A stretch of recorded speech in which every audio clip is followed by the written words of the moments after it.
The rivalries, the marching bands, the upsets. Saturdays just got way more fun. College football is back. Think you know the game? Put your college football knowledge to the test with DraftKings Sportsbook and turn your picks into big payouts. From live betting during the game to rivalry week odds boosts and so much more. DraftKings Sportsbook has everything you need to stay in the action from kickoff to final whistle. Whether you're betting on your go-to team or making moves mid-game as momentum shifts, Saturdays are yours to own with DraftKings Sportsbook. Here's something special for first-timers. New customers bet $5 and get $300 in bonus bets instantly. Download the DraftKings Sportsbook app. Use code Shannon. That's code Shannon for new customers to get $300 in bonus bets instantly when you bet just $5. In partnership with DraftKings Sportsbook, the crown is yours.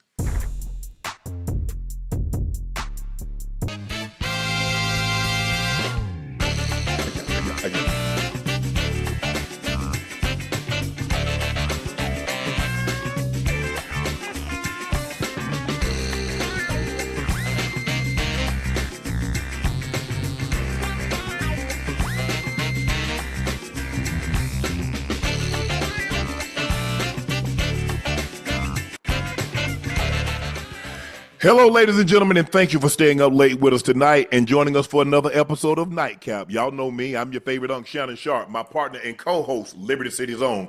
He's a Maddings ratings adjuster. He's a Bingo Ring of Fame honoree. He's a former Pro Bowler and an All-Pro. He's Chad Ochocinco Johnson. Ocho, now into the second week of February. We will mainly talk college football, NFL football for the next 6.5, 7 months. And I think everybody is excited about that. I know you and I are extremely, extremely excited about that.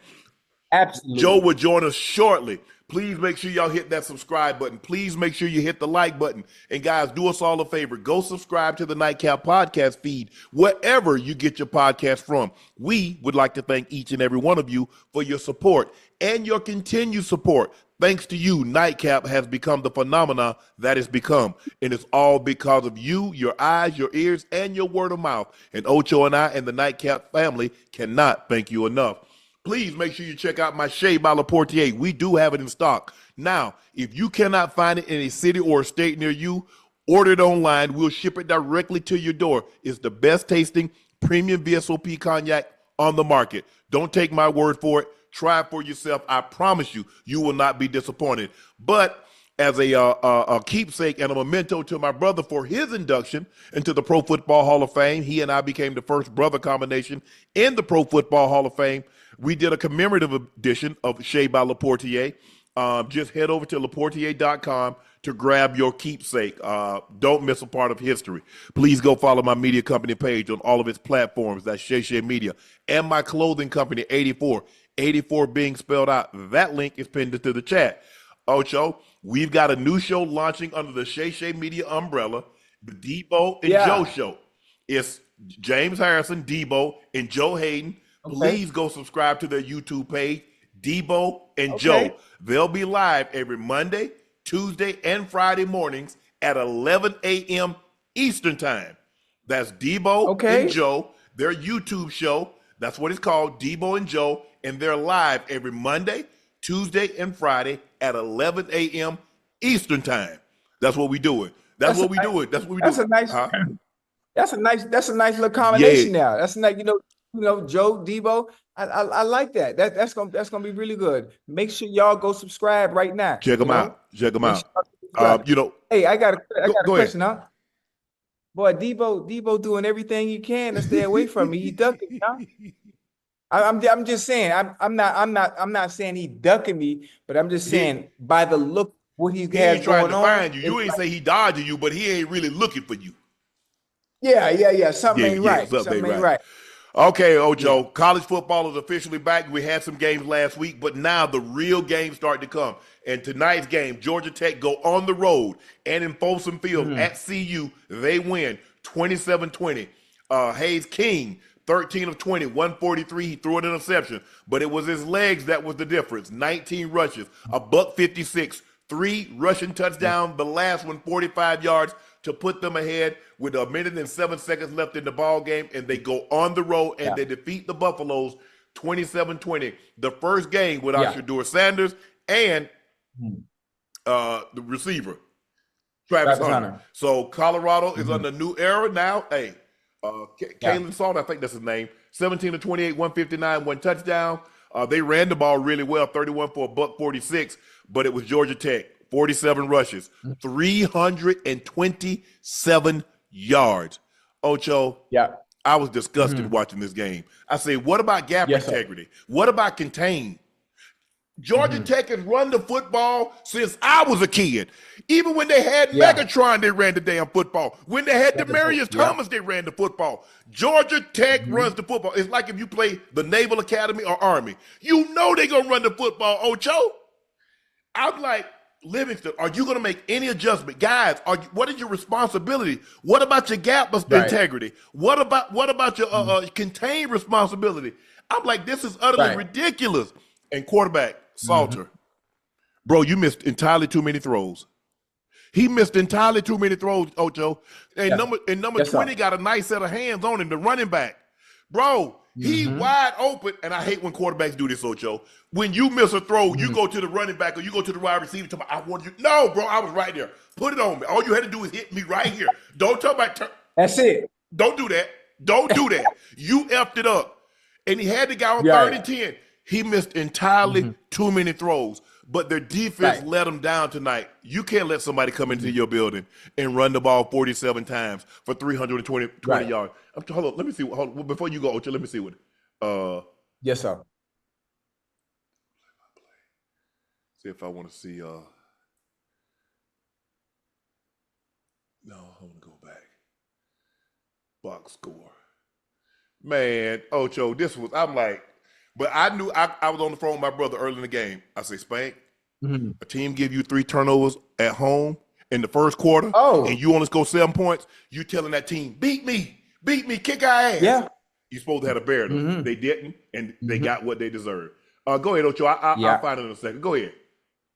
I say, listen, what I was going to say is, obviously, we all want to see what Colorado would look like without Shedeur Sanders, without Travis Hunter, and they didn't look that bad. First game of the season, you want to get the kinks out. You want to see what areas you need to improve in. Obviously, we see defensively, Colorado has to be able to stop the run because now it's out there on tape.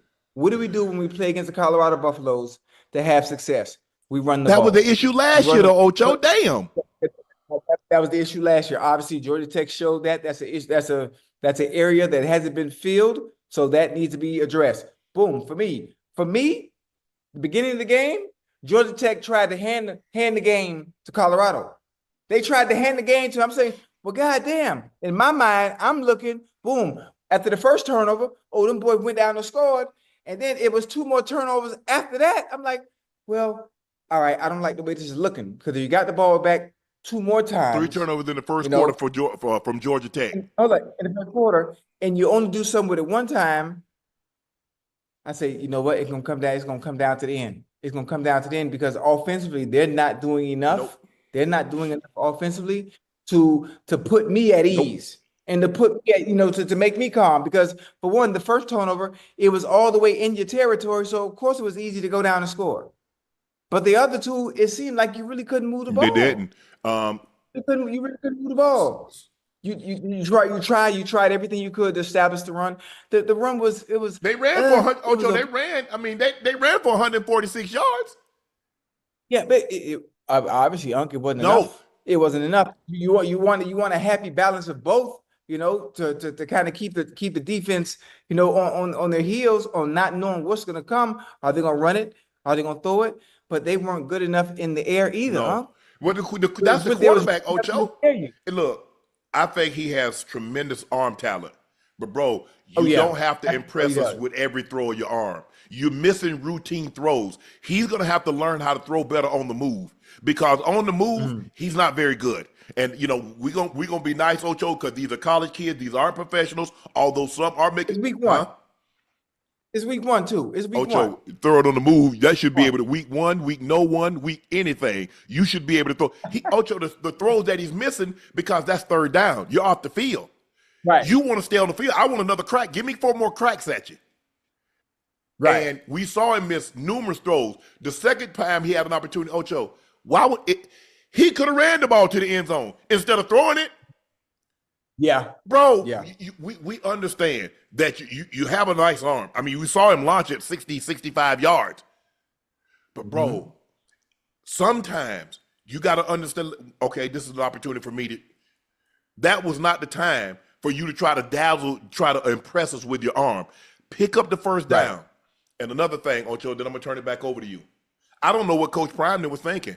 They got the ball back with 1 minute and 7 seconds in the ball game. You got 2 timeouts, and you don't use any. You took those same 2 timeouts you had to start that drive, and you go into the locker room with them.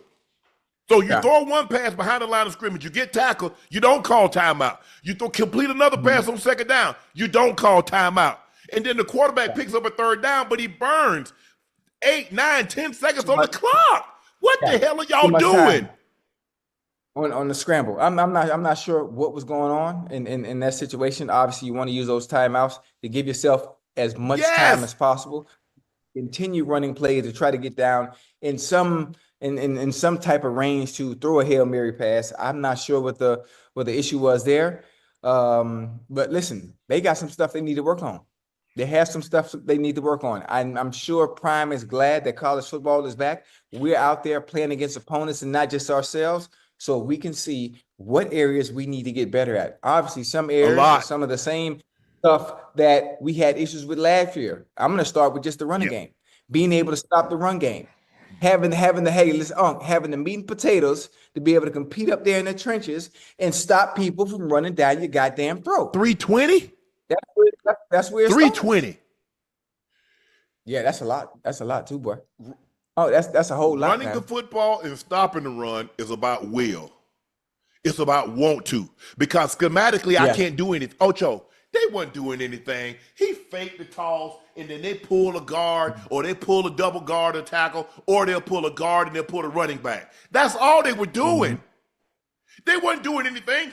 The pass game, schematically, Ocho, I can scheme people. When I run the football, it wasn't nothing fancy. It was nothing. It was our guys kick your guys' ass. That's what we did. And that's why football is, for me, mentally the toughest sport, because you know why, Ocho? You're asking the one man to move another man against his will. Now, I know Colorado, they want to leave that patch of grass, that A gap, that B gap, that C, or contain. I know they didn't want to leave it. But Georgia Tech said, you getting your ass up out of here. You getting up out of here. And I'm like, bro, what? Livingston? I know, look, you go back and you watch the film. There's a lot. There's not, you didn't really do a whole lot good, other than the fact, when they got the lead, I mean, you came down, they went and got 20, you matched them. But then they go right back down the field. Right back down the field. And they ran the football, Ocho. Do you know what it takes to go 75, 65, 70 yards, and I just run it? I think they threw one pass. On the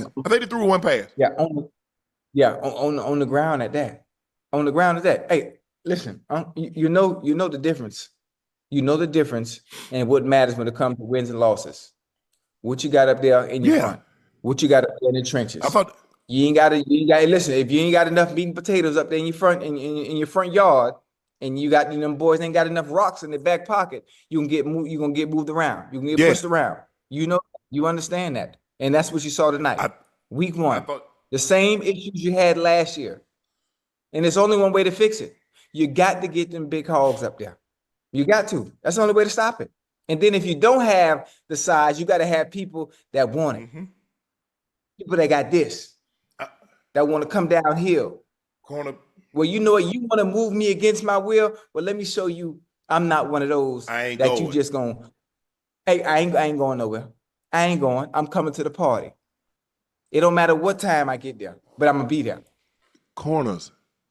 Ocho, whatever happened to, I'm not going to let my outside arm get pinned.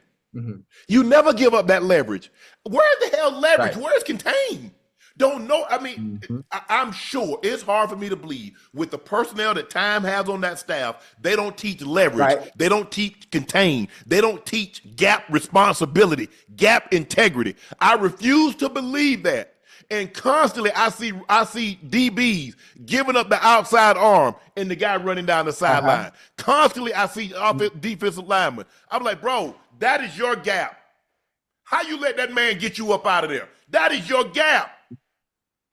And the funny thing about it is coaches can coach it and repeat it over and over and over and over as many times as they want. But when the bullets is flying, you have one responsibility: to take what you're taught and execute the X's and O's. That all comes down to want to. That all comes down to want to at the end of the day. Ocho, here's the thing. When you walking through something, it's easy. Yeah. But if you want to find out what a man can do, put him to the test. The test is when when that ball moves. That's the test. See, I know what you're doing when you're walking through.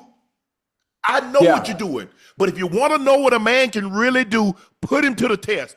Put his ass under the gun. And let's see what he does. Because I've seen so many guys, and you have too, in practice. Yeah.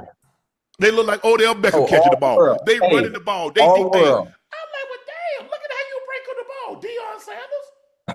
And then get in the game, and he playing like Colonel Sanders. I'm like, oh, no, hell no. Man, please. So, man, Chad, I'm sorry. Chad, I'm on one tonight. Yeah, if you guys can tell, that Colorado game, they got me pissed off. I don't know. I'm to the highest. I'm pistivity. Is that a word? Yeah. Hey, who they playing like Colonel who? Yeah. I mean, in practice, they looking like Deion Sanders breaking on the ball. Now they get in the game, they're looking like Colonel Sanders. Fried chicken.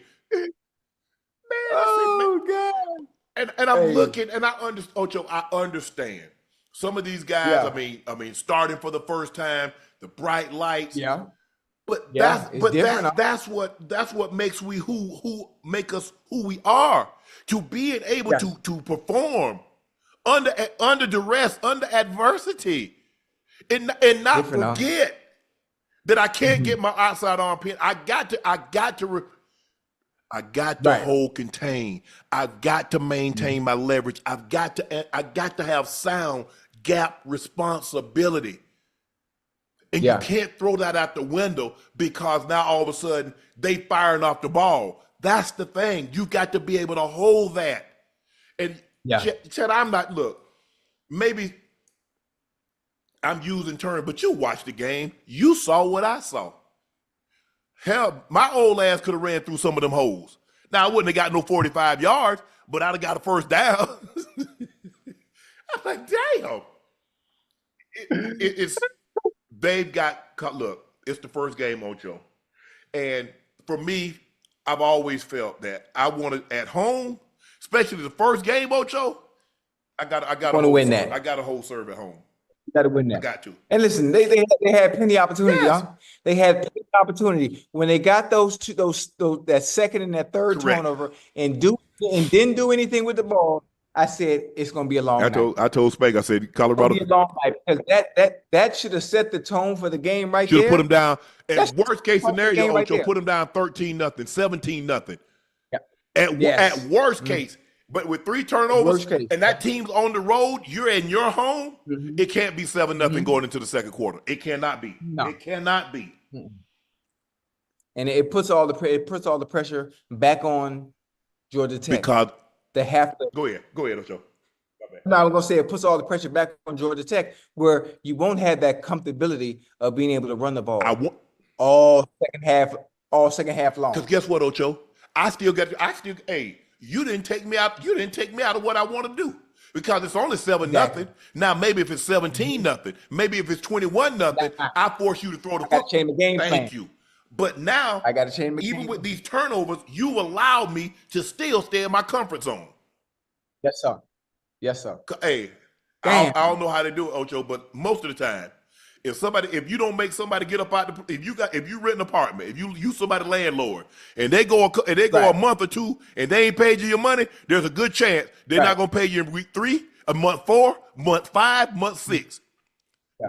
So they squatting basically. I've got to. Okay, guess what? You come home, it's locked. It padlocked, or the locks changed.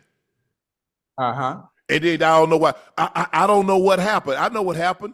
You 13,000, you're 15,000 in the rears on rent. And I've got responsibility. I got banks that want their mortgage on this building. And you talk about, hey, man, that bank don't want to hear nothing about you lost your job. Right. Because I can't, you know what? I'm going to bring you your money next month because, a couple of my tenants lost their job. They're not trying to hear that, Ocho. So in this situation right here, all Colorado did was yell across the field, hey, appreciate them 3 turnovers. Now kick our ass. Yeah, that's it. 3 turnovers in the first quarter, Ocho. Yeah, you got to do something with that. You Full got advantage to. of it. After the second one, I say, okay, if they get another one, we got to find a way to get the game out of their hands. Yes. Make it a little easy on the back end. But once after that second one, and they went damn near 3 and out. They did. Damn near. Might as well have been. I said, it's going to be a long night. I knew they wouldn't win this game. Once they got them 3 turnovers in the first quarter and they only came away with 7 points and you allow Georgia Tech to stay within the scheme of what they want to do, the first thing I want to do, if you are a running team, I want to get you out of that. I don't want you to be able to run the football. What do you do? What is the second best thing that you do? I want you to play to that. I don't want you to play to your strength, Ocho. I want you to play to your weakness. Yeah. And if you beat me with your weakness, Ocho, I come to the center of the field. Congratulations. Good job. Hey, stay healthy. I'll see you down the road, coach. But I'm not going to let you beat me when I know that's what you want to do. Right. But like I said, the D coordinator, I understand y'all put a lot of time in because you know what Georgia Tech does. Georgia Tech wants to run the football. But your gap integrity, your leverage, your contain was piss poor. And that'll cause you to lose a lot of games. That'll cause you to lose a lot of games. We had this conversation last year when they played Kansas. We've had these conversations over the years when we're discussing Colorado about being able to stop the run. Now, one thing I will say, Ocho, they look better in pass protection. That left tackle going to go play at the next level. That left tackle, number 77, he's going to go play at the next level. He's going to go play. He's going to go play. He's going to be playing on Sundays. But they've got to do a better job. I don't care how good you are offensively. If you cannot stop the run, because they're just – I mean, think about it. They still have 5 more minutes of possession with 3 turnovers. And a lot of turnovers are like 2 plays. 1 play, turnover. 3 plays, turnover. You give them the ball back too fast. You're not doing nothing with it. You're not doing nothing with it. Man, I was so frustrated because I'm like, bro. Hey. Oh, hold on. You think you frustrated tonight? Wait till you see tomorrow's game. You might be frustrated again. Who play tomorrow? Oh, Clemson. Well, Texas and Ohio State. What you mean? Who play tomorrow? Look, I think the thing is, Ocho, when games, if you know somebody, I'm gonna be watching because I like Sark. I know Sark. He and we communicate. So yes, I'm gonna be pulling for Sark. Oh, I'm sorry, Chad. Yes, I'm gonna be pulling for Sark because I like him. But when you know time, you kind of vested. You and I both have gone to see you, watch them play. It's a great atmosphere, and this was a winnable game for Colorado. But they did everything they possibly could to help Georgia Tech steal it from them. But Georgia Tech didn't steal it. They went on the road. They outplayed them. And coach says, "Look, we give their defense credit because the defense bowled their back because they got the 3. They only gave up 7 points on those 3 turnovers. Yeah. So they could have gotten out of hand. Colorado took care of the football. They didn't turn it over not one time. They had less penalties, but when you let a team go run for 320, I mean, first of all, 200 yards is a lot. Would you start letting teams get 300, 400 yards running on you? Man, please. Please. Yeah. But I'm sure Coach Prime, I don't know how they do it in college, Ocho. I mean, we played Saturday. We was off Sunday, unless we played like horse and coach will make us put our uniforms on and go practice. Right. And I was thinking about that, Ocho. Ocho, do you know? I mean, think about it, Ocho. If you played a game on Sunday, and coach and you was in Cincinnati, they said, Ocho, put your pads on. We go into practice on a Monday. I don't know about that. Hey, listen. Hey, grown folk. Now, grown folk, that ain't finna work. We are not putting no pads on after playing a 3-hour game on a Sunday. That's not happening. I'm not sure who the team captain would be, but I can guarantee you they will not be in no pads after game day. Unc, you already know how we feeling after What? game Yes, day. I absolutely How know. long? Hold on. You know how long it take to get out of bed after a game? I do. Man, please put on some pads. Pads who? Shoot. Nah, ain't happening. But they'll probably have tomorrow off. Come in Monday, watch the tape, and get ready because it's a fast turnaround, Ocho. You can't let this linger. That stench is there. Nah, not Man, long. Not it's long. just something about Luke. Ocho, look, it's been damn near 40 years since I was in college, Ocho. But there's something about, and I was never a big guy that went out after the game. But I can assure you, if we lost, you were gonna see Shannon Sharpe face on campus. Oh hell no! First of all, you barely saw me after a win. Barely. I'm talking about maybe. I think I went to maybe one party in 4 years of college. I ain't no, and we lose. Yeah. I'm looking at the guys filing out, man. They hurrying back Ocho to shower, especially if we home. Right. They hurry up and shower and go to the party. I'm like, you sorry mofos. Y'all want people to see y'all? Y'all just lost. Hey, but I tell you what though, this is how I look at it, and I'm gonna be honest. You have to think my time during my tenure in Cincinnati. We had what, maybe one, maybe two winning seasons. My entire when I was there, so I had no choice but to handle my business week in and week out, whether we're winning or losing, because I'm stepping outside. I'm stepping outside, and I can tell you, I know exactly where I was at because I had friends of mine that I met, Maine, Rico, Los, all them boys down there in Cincinnati as a group of five. We've been friends since 2001. I have no other outside friends outside of those I met on the first day I got lost in Cincinnati. First day, still friends to this day. Dude, we used to go to Annie's after every game. We play at 1 o'clock. The game in at 3. We had J. Alexander's at 6 o'clock. And then when 10 or whatever call roll around, I'm going out.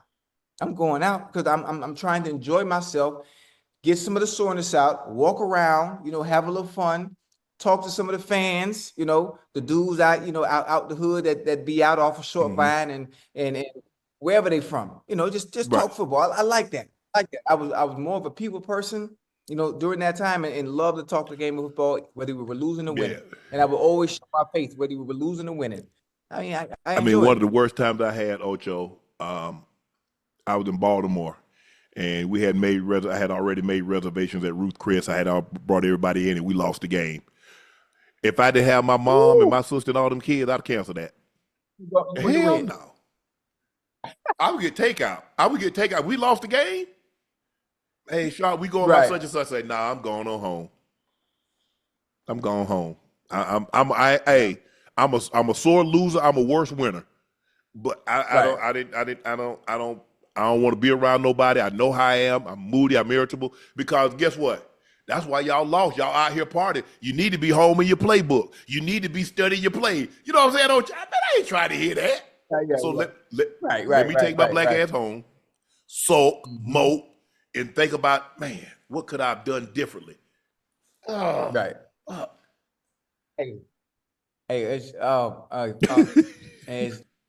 was hanging with us. I was hanging with us. We have a game. Obviously, we play 1 o'clock. I swear for God, you would think I wasn't even a football player. For one, not just a football player, but a star football player at that. Because if you want to catch me after a football game before me and the fellas go eat dinner, you can just catch me on Short Vine. You can catch me down the way. I go see my little young bulls that enjoy the game of football. I sit there with them, talk about the game for a little bit, chit chat. We on the corner, Unc. We on the corner in Cincinnati, just chilling. Ain't nothing. I'm going home.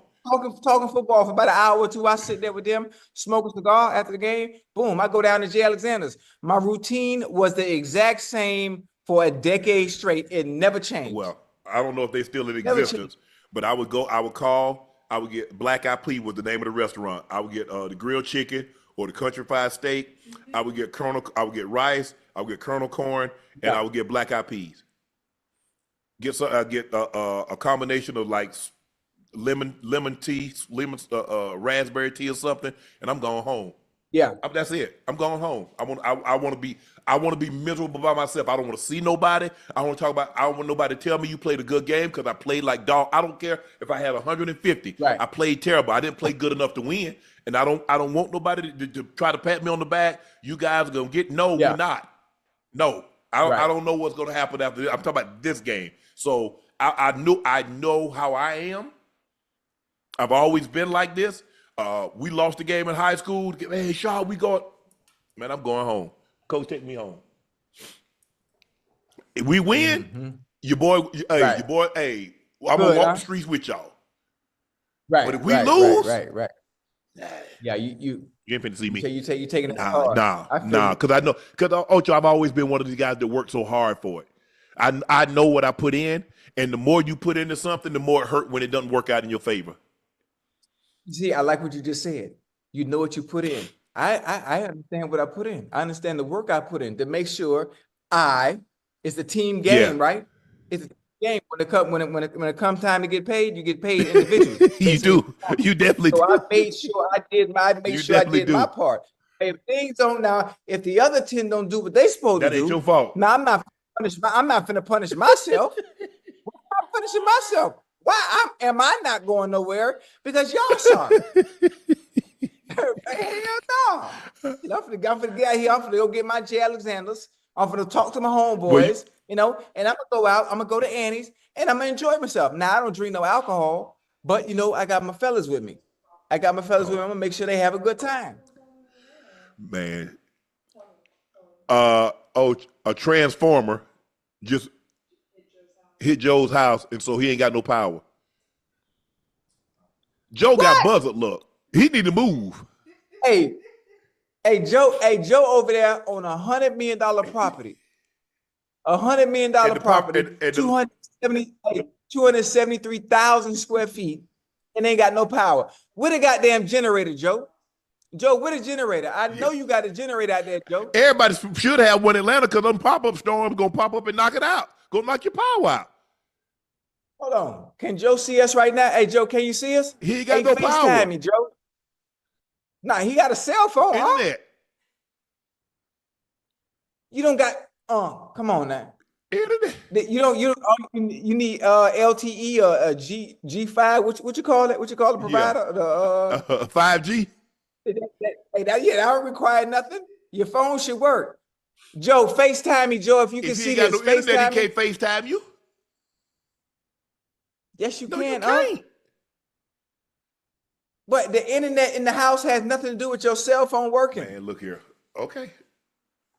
Hey, he can FaceTime. I can just hold the phone up. He can still be part of the show. Coach Prime, who was recently diagnosed with bladder cancer and needs frequently use of the restroom, no longer has to travel far. He has a portable toilet next to Colorado's bench to accommodate him following bladder reconstruction surgery, and it's sponsored. Man, time out his mind. Hey, that depends. But I know they paying well. Oh for yeah, for sure. See, a lot of people embarrassed for that, Ocho. Who? Well, I wish I would. What? You know how many zeros probably come behind that right there? A lot of people don't want people to know that they have to wear adults undergarment. You know what I'm saying? Like that. Yeah, for sure.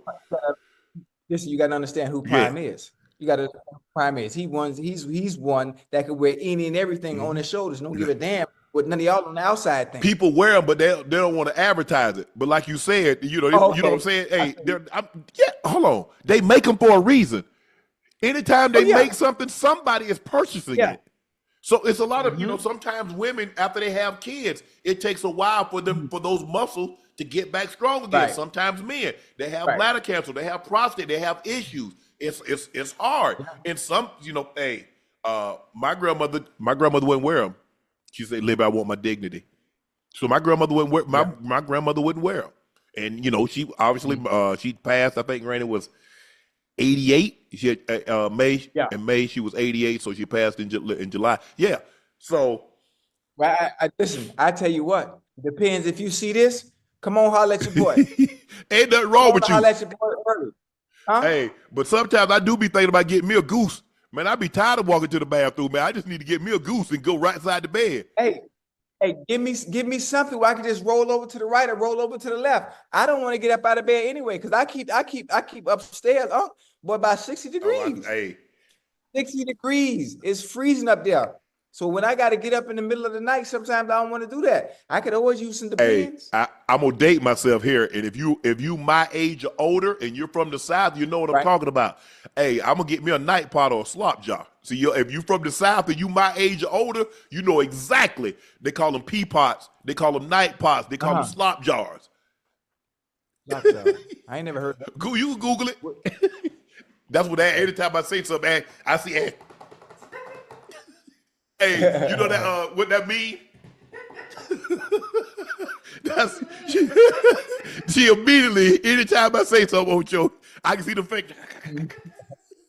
But but I mean, look, to where it depends, that's the least of the issues. I'm glad they caught this in time. I mean, think about it, boy. Hey, God good, God great, and what He instilled in man to take his bladder and reconstruct it and use a small.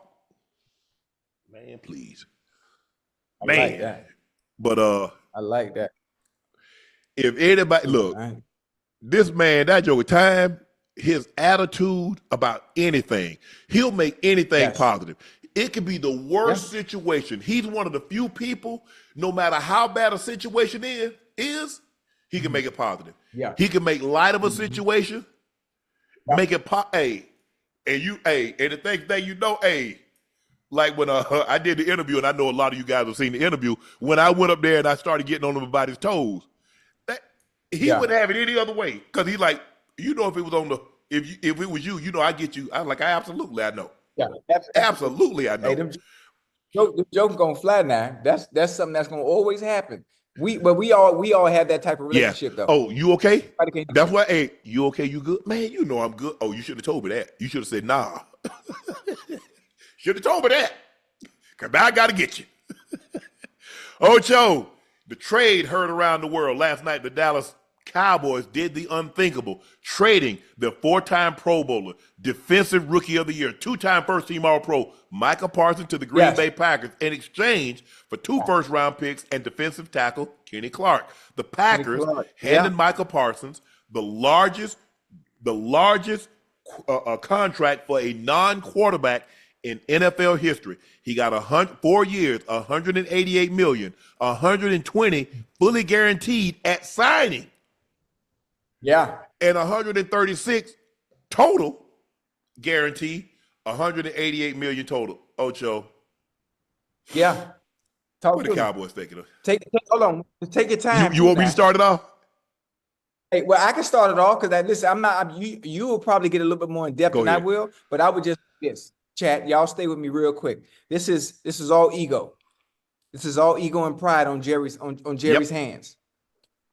When he did the deal and he got in front of the camera, he did something, as always, that he shouldn't have done. One of the first things he said is this was a good trade, and 2, we need to be able to stop the run. Now, you're bringing in Kenny Clark, and once again, you put the pressure on Kenny Clark and your defense and the coaching staff to be able to stop the run. Because who you play week 1, Unc? Who they playing? We go to Philly. They going to Philly. And what does Philly do extremely well outside of throwing the ball? Run the football. Now you done put your team in a blender doing the same thing you were always doing, is doing all that talking before it's even time to play, and you ain't been in NAN meeting room. You ain't been on NAN field. Oh, letting one of the greatest young superstars of all time go, and you feel your team has gotten better. Yeah. How does that make that's cliche talk, Ocho? Oh, we got better. Really? So if you felt that way, why were you trying to sign him? If you thought you could get better by trading Micah Parsons, why did you even offer him $200 million? Now, all this time, the last four years they were getting run on, I never heard Jerry say a word about running on. Now, I don't know about y'all, but the thing is, you want guys to go hunt the quarterback because the Kansas City Chiefs stopped the run. What did the Eagles do? They got after my homeboy. Yeah. Because that's the guy, that's the head of the snake, is your quarterback. Mm-hmm. Yeah. And Al Davis coined he coined the phrase, the quarterback must go down, and he must go down hard. And it needs to happen early in the game. And often. See, Jerry, again, if you watch the documentary, America's Team, the gambler and I think the Dallas Cowboys, it was his ego. That's what caused him and Jerry to go. So now he done. Well, we had a handshake deal. What? Can't do First that, of all, man. You cannot. If a player has representation, the owner or the general manager can negotiate a deal with the player. You must talk to his agent. Jerry knows that. Micah probably thought, I'm shaking hand, Ocho. Hey, man, Jerry, good to see you. Jerry said, well, you shook my hand. We got a deal. It's being reported that Michael said, okay, Jerry, call my agent. Mm-hmm. Then, we do the deal. I've done plenty of these deals. Well, you shouldn't have. The NFL should have punished you. The NFLPA, he told on himself, I've done plenty of these. Well, you also have to understand the leverage that Jerry Jones has, huh? If you got an owner like Jerry Jones that says some of the things that he says out loud that owners are not even supposed to say, maybe think, but you never actually regurgitate it in front of a camera, understand that the whole world is listening and watching. So he don't care about that. Then we talk about the same owner that you told me about sued the NFL. Yeah. He had the nerve and the gall and the cojones to sue the NFL and say, I'm going to get everything.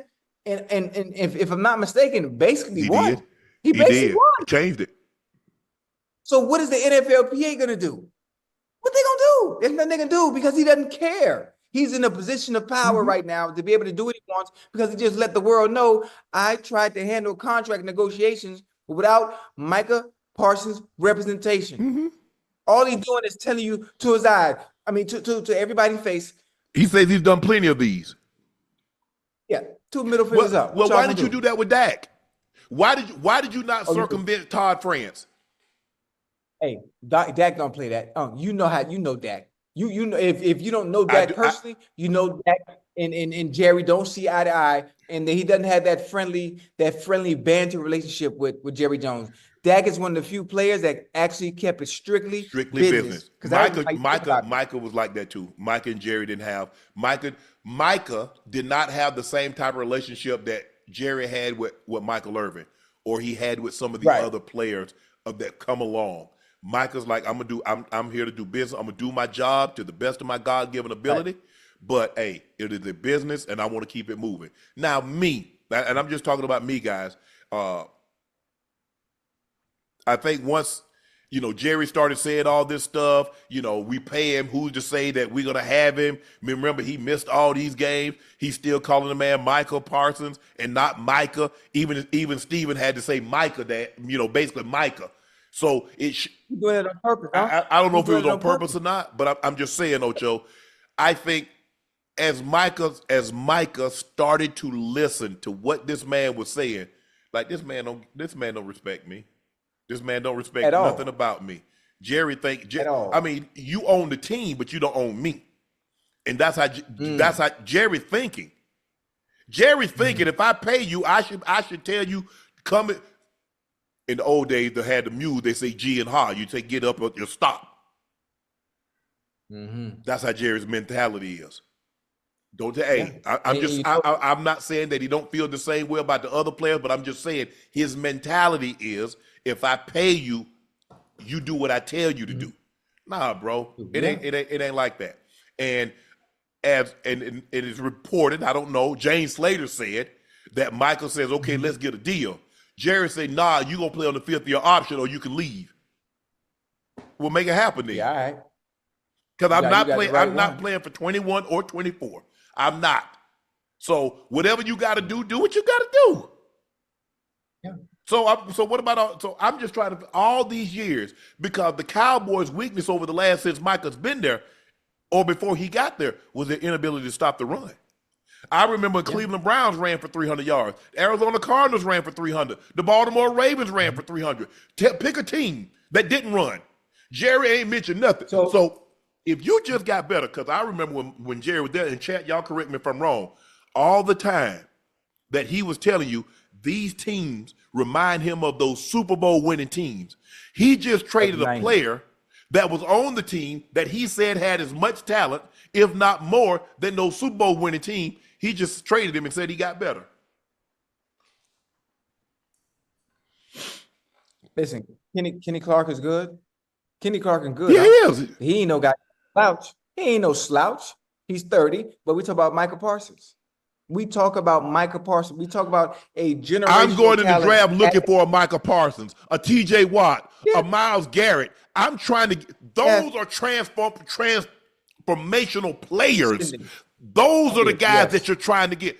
I tell you what, tell me the run stopper that's in the Hall of Fame. They got a gold jacket.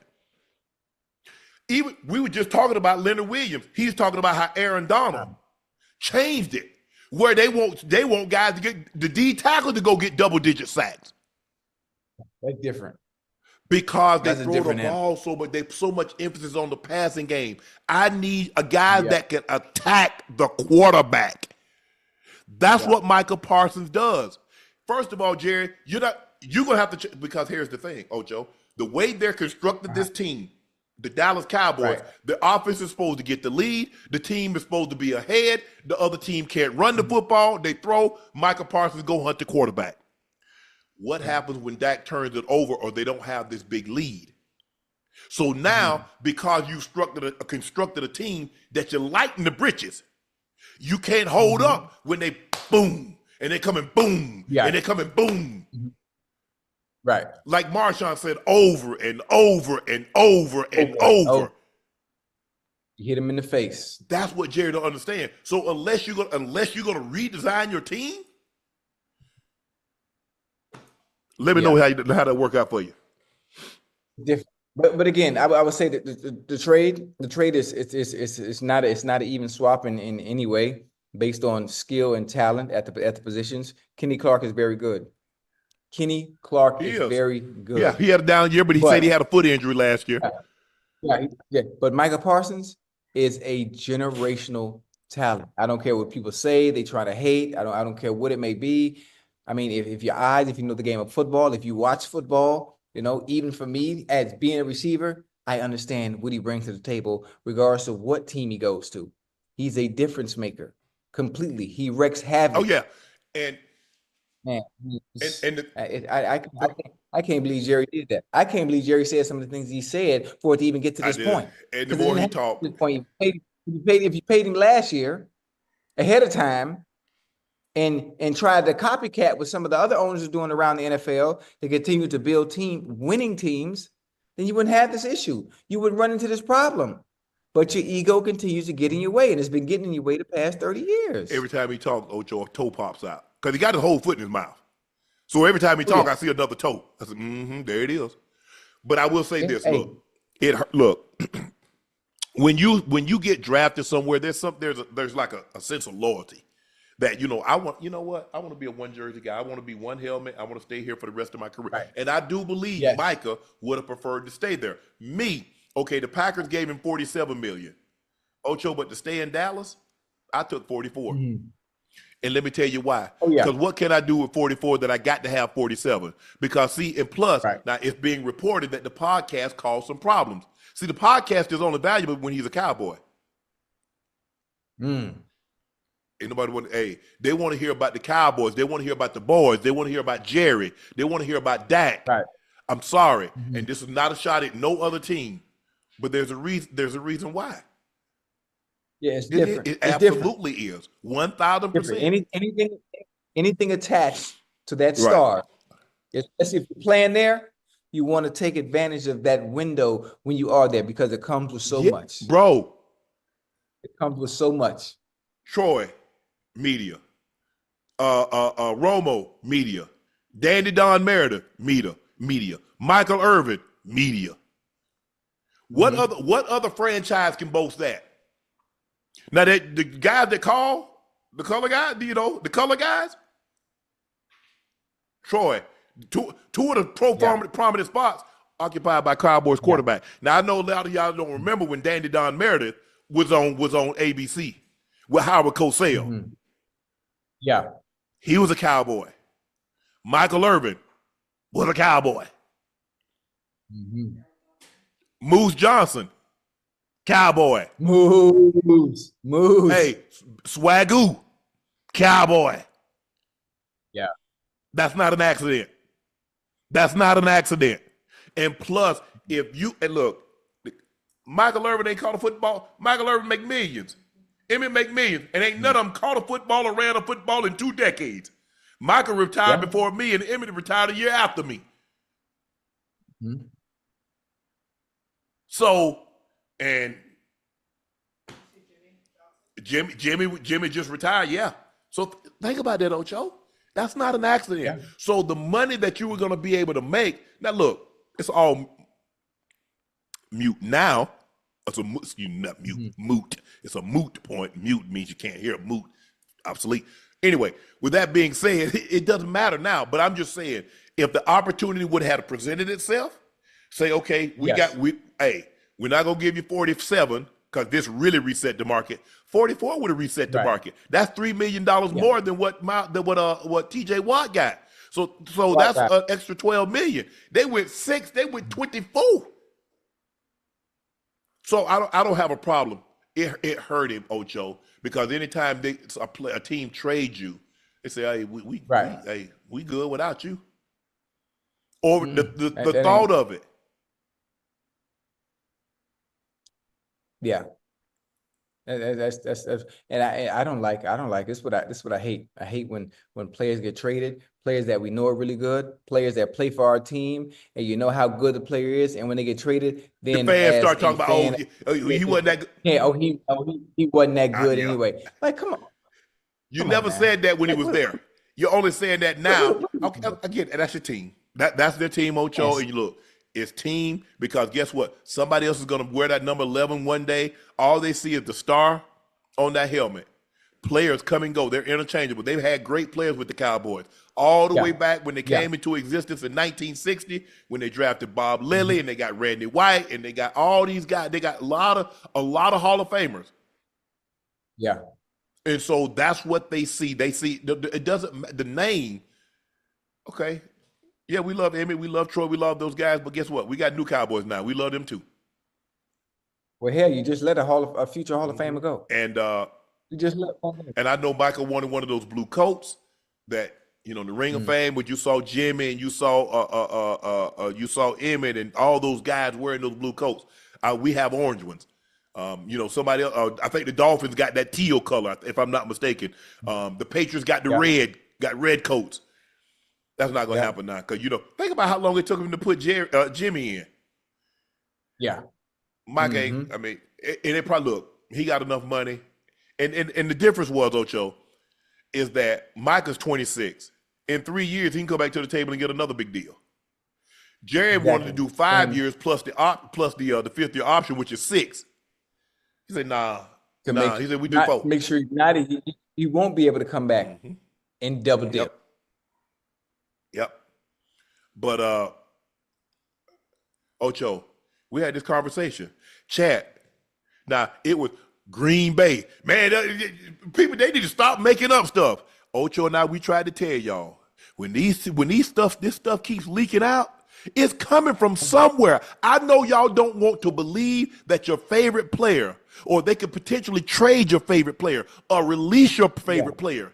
I know you don't want to believe that. But where you think this stuff come from, people? So of all the things someone could have said, Micah Parsons to the Packers was what they went with. Of all the things they could have said, of all the teams, 32 teams, 53 players per team, plus somewhere between 13 and 16 practice squad guys, of every storyline they could have said, this is what they went with. Hey, where there's smoke, there's fire. Where there is smoke, there's fire. And the first thing people want to say, well, who's your source? Don't worry about the source. Whatever you're hearing is coming from somewhere. They know how to get it out there. I don't know how they get it out there, but they get it out there. This is how they get it out there. Hey, man, I'm going to tell you something. Hey, you ain't hear it from me. You know how you do. Hey, put your spin on it. Okay? I'm just telling you how it is. Oh, man. I'm not an insider. I love them, Dave. I'm not. And I don't really try to break no news. I could. I could, but that ain't what I was when I was on CBS. That's not what they paid me for. They had Charlie Casserly for that. Right. When I was on Fox, that's what they had Jay Glazer for. I'm with ESPN. That's what they got Adam Schefter for. I ain't breaking nothing. I'm gonna keep my relationship because I have to be very, very careful. Because people got all over me when I said what I was saying about when Russ, man, well, how you know? I don't know. He ain't in the locker room. Right. Okay, but I'm just saying. So I just say at that point in time, I say, you know what, Shannon? It ain't even worth it. It ain't even worth it to you. I don't know. I'm just gonna speak. Well, this is what, you know, for me, if I was in the locker room, X, Y, and Z, knowing,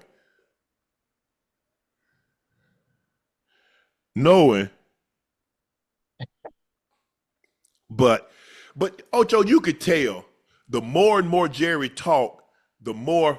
Oh, he made it worse. The more he was like dug in. He made it worse. Hey, you know what? He called Stephen A. He wanted to get his point out there with Stephen A. Stephen A. Sitting down with Jerry. Jerry's like this. First time we got him under contract for 3 more years. Nobody was him. You and I had that discussion. I said, Ocho, he got the 5th-year option and he got 2 franchise tags. So theoretically, he could be a jerk about it and says, okay, play on the 5th-year option, franchise. Okay, go ahead and go. But I done got 7 years of service out you. But listen, and Michael was gonna be a jerk too. You notice they say he was cleared for his back pain, right? So you know what he did? Oh, y'all want to play games? So we're gonna play the game. I'm gonna go get a second opinion. And I'm gonna make sure the second opinion I get, let y'all know that I can't play. Right. He was finna play the game. Oh, yeah. So Jerry understood, okay, you know what? He ain't playing. He not finna fold. He really finna play this game. So it's better. Third opinion. Might as well get, That second opinion sounded too much like the first opinion. So let me go get a third opinion. I need a descending vote, 3, Look, the Cowboys say they're a better team. I don't know how you trade your best defensive player. I believe he's the best. He was their best player on either side of the ball. I don't know how you trade him and get better. We'll see what they do with the draft compensation. You could look at Houston and say when they traded Deshaun, they got better. They got C.J. Stroud. Yeah. They got Nico Collins. They got Anderson. So you know what I'm saying, Ocho. You could say, oh, they got better. They got some all pros over there. They got a franchise quarterback. You got a hell of a defensive lineman. You got a really young, great receiver. We did all right, Ocho. We did all right. Yeah. That's getting better. But I want to see what they do with the draft picks. But I don't know if you can't attack a team's quarterback. That's how they're built. You were built. They got undersized offensive linemen except Mozzie Smith, but that's his job. Yeah. So in other words, you put all the we didn't stop the run. Well, look at my bro.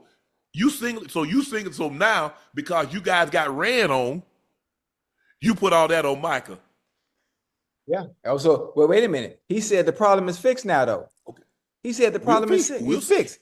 We got better. Okay. We got Kenny Clark. Therefore, I feel we can stop the run now. Look.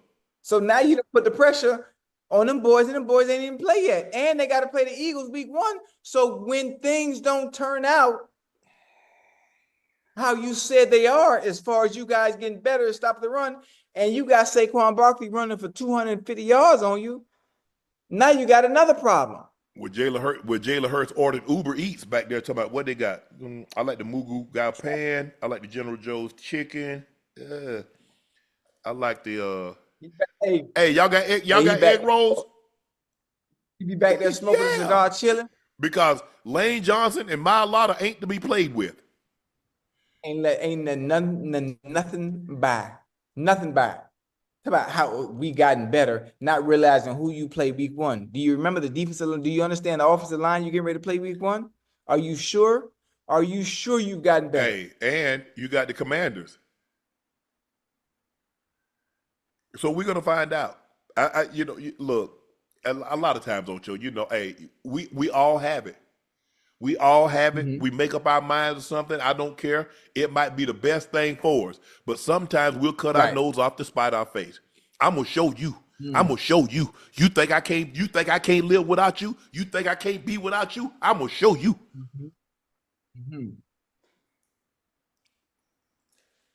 Sometimes we can't get out of our own way, Ocho. Yeah.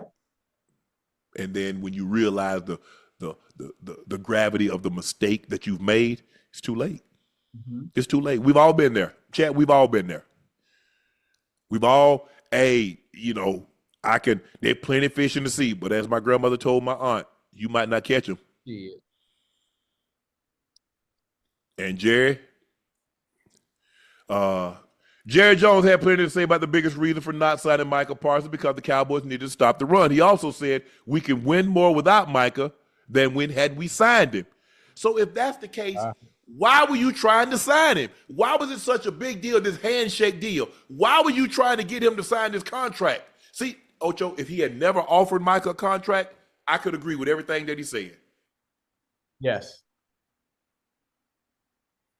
Jerry also had a comeback for a reporter asking how players can get a contract extension. Ocho, take a listen to what Jerry had to say about that. Yeah.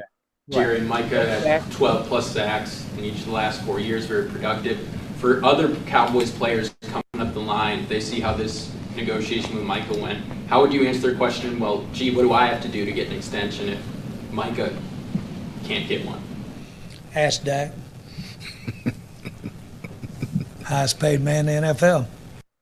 But guess what, Ocho? Did you do this deal with Dak, or did you work with Todd France?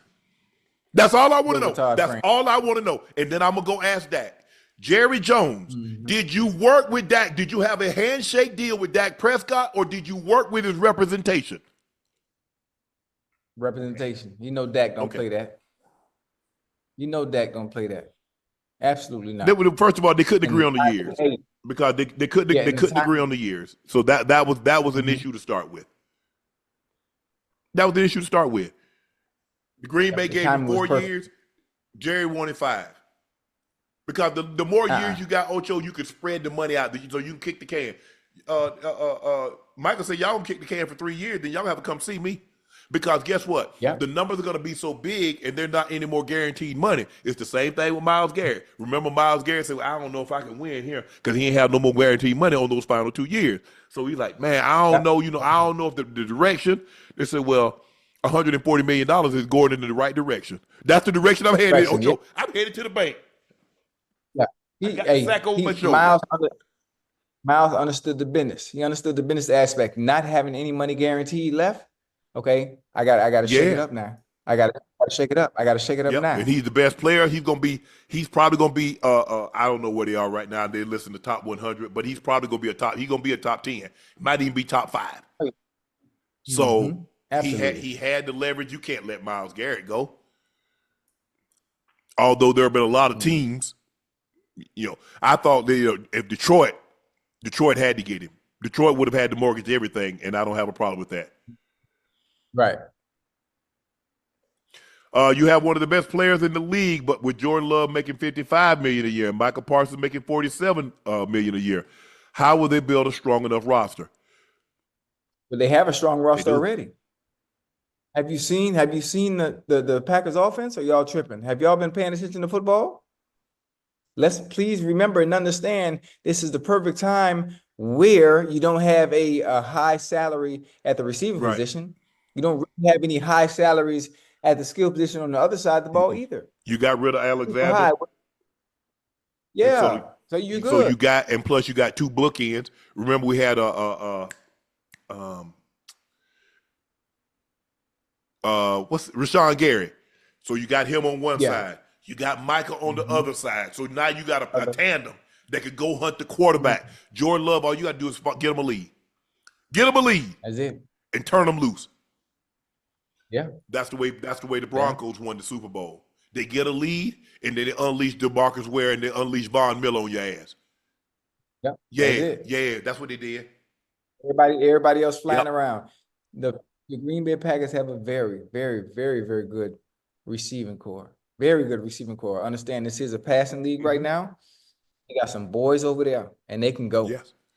They can go. Listen, for me, I like the Packers doing this because they're going for it right now. I'm not waiting. But if you force me, Ocho, They're not better. They're not better than the Eagles. Healthy Matthew Stafford. They're not better than the Rams. With Puka, with Kyron Williams, with Devontae Adams, Matthew Stafford, and you got Verse, and you got that bonded pass rush from the line. They're not for me. I'm just saying to me. Now you can disagree with it, but I think the Eagles and the Rams are better than the Packers. That is just my opinion. Now, I don't think so. Not with the addition of Micah. Not with the addition of Micah. I put the Eagles and the Packers before the Rams. No, I put the Eagles. I've got the Eagles 1. I got the Rams 2. I'm not so sure. I want to see the Commanders, but I think the Commanders are going to be really good. I think Vaughn's going to have a research. I think Vaughn's going to have a resurgence there. Let's see what Lattimore, because Lattimore the last couple of years, Ocho, his play slipped a little. No, his play slipped a lot. Yeah, a little bit. Listen, for one, he coming off injury last year. He had to get his feet back wet, get back acclimated to getting into a groove of the game. So he was always one step behind. This year he's coming in a lot healthier. So I'm looking forward to him doing great things for them defensively. So he should get back to playing the kind of football we know he can play and we're used to seeing him play. So I think he's in gonna that be all right. division, the quarterbacks. You got Caleb Williams. You got to go hunt him. Jerry Goff. You got to go hunt him. JJ McCarthy. You got to go hunt him. Yeah. Now, the thing that I do like he does, see, and plus the weather, Micah's going to have to adjust. Micah's not used to playing in cold. It's cold in Green Bay. Hey, October, it's cold. Oh, wait. Penn State, man. Penn State. It's man, cold by the time it get cold, season over. You got to realize they just season over in November. Ocho, damn. And then they go into playing the Rose Bowl. Right. Hey, Green Bay, you practicing outside, Ocho. Chicago, outside, Ocho. Oh yeah. So look, it gets cold in Dallas and in Philly, Washington. I don't know if y'all been to Wisconsin. I don't know if you've ever been to Lambeau Field. But that ain't a place you want to be in November, December, or January. Trust me. My brother played there for 7 years. I played there. I visited there. I played there. Man, that cold ain't, man, that's that wet, heavy cold. I'm talking about that got heavy moisture. Ooh. Oh yeah. I'm talking about, the sun. I was so cold there, the sun rose with an overcoat on, Ocho. I'm talking about it cold like that. Yeah. It's the kind of cold that make you think about your occupation. You like, damn. What do I really want to do this? Do I really want to play NFL football? That's how cold it get in Green Bay. I love it though. Well, I love me some cold. Right here, hey, anything below 30 degrees, count me in. Nah, count me in. I want 85. I want 85 and sunny. I love that cold, but I don't know what it is about that cold. I love it. Yeah. Hey, you remember in April? What that weather was like when we was out there in April at the draft? You like, ooh. Oh yeah, it had a little bite to it. Man, it's April. I had a little bite. Yeah. I mean, hey, rest his soul, Prince. When Prince says sometimes it snows in April, I'm like, that's a song or is it real? Because Micah announces the number that he's going to wear. He's going to wear the number 1. It is the first Packer to wear that number since Curly Lambeau, former head coach, whose Lambeau Field is named after. The Lombardi Trophy is named after Vince Lombardi. So, I'm surprised. Hold on, somebody got number 11. He couldn't. Don't. Okay, Reed. Okay, Jay Reed got 11. Yeah. You know, no. Jay Reed, you can't get Curly Lambeau. Rest his soul. You can't get that number, man. You got to be Jamar Chase or Justin Jefferson, somebody like that, to ask for that number. Right. I'm just going to keep it. Ocho, 8 months time, Dallas' 2 biggest superstars have been traded. Luka Doncic, Micah Parsons have left the city because the owners don't want to pay. The Luka situation, I mean, you're talking about $350 million, Ocho. That's what you're looking at, $350. 350. They're like, 350. I know he's 26, but his off the field habits. Look, playing like that. Yeah. I bring if he gonna give me 30, he gonna give me 30, 10, and 8. I got a little pony cake for him when he come out to practice for. That's exactly what he's gonna give you every time, which is why I still don't understand it. But I think still there's some deeper issues to it that we don't know about that haven't come out, because that just didn't make any sense to me. It just didn't. Hell, the Micah one didn't make any sense either. But I knew knowing Micah, even if I didn't know him personally, hearing the owner say some of the things that Jerry Jones said out loud, there's no way I'm playing for that again. I'm not stepping on the field for you. I'm not fighting for you. Yep. Not happening. The big payday resulted in Micah Parsons being able to retire his mother, Sharice Parsons, from work. He posted a video of him celebrating with her on his Instagram story, writing, "That moment when mama never got to go to work again." Watch this, Ocho.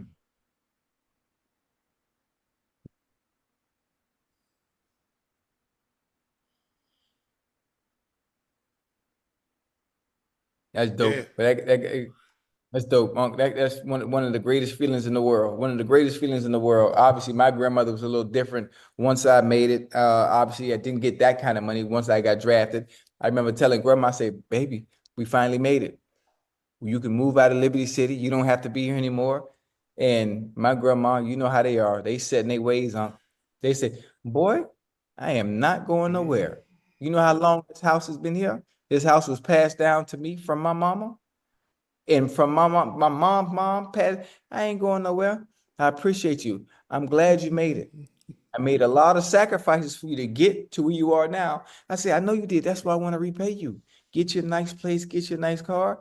Now I take some on 4 wheels. That's how my grandma talk. I'll take some on 4 wheels, but I'm not getting no house. I will be here. My grandma ain't never learned how to drive, ain't want to learn how to drive. She go and get on that passenger seat and sit right there. Come on. Every time. Tell you how to drive. Don't you need to put your blank on? Granny, you ain't never had no driver's license. How you know what I'm doing wrong? Well, how fast you going? Right. What difference does it make? You ain't got no brake over there. Right. But you're right, Ocho. Them old people, they get, and I told a story like, Ocho, I would give my grandmother, I would come home, give my grandma $2,500. She was sending Libby up there with $50. Libby, go pay on that bill. Pay on the bill? Granny, just pay it off. Ocho, she owe $100. She done got $100 worth of grocery over the course of a couple of weeks or something like that. She sent Libby up there with a little piece of 50. Here, Libby, put something on it. Here, Libby, go pay this thing off. Hey, I don't know why old people like that. Ocho, the mere fact that she was still putting stuff on credit. That's how the old people are wired. We got to take. We have to have one of my uncles to come take my grandma fishing to put a refrigerator, put a washer and dryer. Libby, don't bother them boys. That's their money, Libby. Don't bother them boys with that. You got to scoop water out the washer to get it, because it won't spin. The water won't come out. You got to scoop the water up out of there. Yeah. The refrigerator is 72 degrees. They put Ocho. She'd have my sister go to the hardware store and buy a cooler. So go get ice from the convenience store, put it, and then put the stuff on the cooler. The refrigerator don't work. But that's how the old people think, Ocho. And Libby, don't bother them boys. Libby, we okay. Yeah. That's a great feeling. Congratulations, Micah. Sharice, enjoy retirement. Enjoy retirement. Kick your feet up, and guess what? Son, I'm coming to see you every weekend. Coming to see you every weekend.